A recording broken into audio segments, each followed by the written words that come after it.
I rolled into town a couple hours before sunset, the better to get the lay of the land.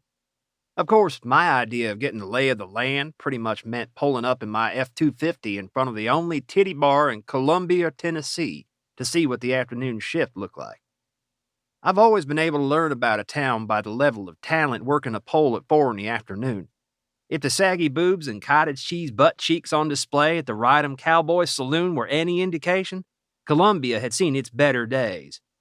To start with, there were only about 5 guys in there, plus me. There was a bartender, a DJ who looked like a meth addict on the tail end of a 3-month tweak fest, an old man asleep with his face down on the bar, and 2 fat rednecks that must have been what passed for successful businessmen in that part of Tennessee. They had the red faces of the terminally drunk, more chins than a Chinese phone book, and the laugh of guys who expected the whole room to laugh with them. I hated them on sight, and figured if I couldn't get a decent lap dance, I'd at least get a good fight in before the sun set and the real ass-whooping started. I took up a seat at the end of the stage and looked up at a bored girl with stringy bleached blonde hair and 8-inch clear loose-sight heels. She had tattoos covering her legs, track marks covering her arms, and a G-string covering her crotch. Otherwise, she was naked as the day she was born, and probably just as skinny. She saw me sit down and threw me the half smile that says, "Yeah, it sucks, but we're here together, so why not at least stare at my tits for a while?" At least that's what I figured it said, so I gave her $1 and waved a hand at what passed for a cocktail waitress.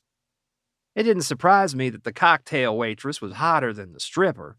That had made its way onto my checklist of nasty strip club qualities some years back. She jiggled her way over to me and I handed her a 20. "Give me a pitcher of Bud." "Give me another $20. "I don't want to dance yet, I just want some beer." "Pitcher's 30, jackass." I handed her another 20 and turned my attention back to the stage. Blondie was standing in front of me, staring down from her stilts. I gave her another $1 and waved her off toward other customers before I remembered there weren't any other customers. She clumped off the runway to the pink shimmer curtain, and I heard the DJ announce that Brandy was coming up. He repeated himself, and I heard a thump and a yelp from backstage. Then a sleepy black girl stumbled out onto the stage and started walking around in a bit of a daze. My beer made it back about then, along with $10 in singles for my change. I left one on the tray for the waitress and motioned for her to sit. "Join me?" "I can't. Got customers." "No, you don't." "You're right. I don't drink beer." "And I ain't paying whatever they're asking for better booze. So sit down and take a load off, and help me beat the girls off with a stick." She laughed at that and looked around.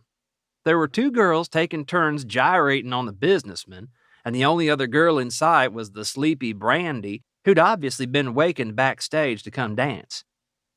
"I'm Wendy," she said as she sat down and poured out 2 plastic cups full of watery beer. I downed my first cup in one long swallow, then poured the cup full again. "You thirsty?" "Kinda. Why?" "Then you keep the cups." I took a long pull off the pitcher and just held it. It keeps things easier to just drink out of the pitcher most times for me. My hands are too big for most normal cups, and I'm less likely to break a pitcher without thinking about it. "What brings you to town?" she asked. "Hunting." "It's not hunting season for another month. Trust me, once it is, you won't be able to swing a dead cat in here without hitting some jerk-off in an orange vest bragging about the one he almost got." "The deer or the girl?" "Yeah." She toasted my pitcher with her cup, and I caught her taking stock of what she saw. It didn't bother me.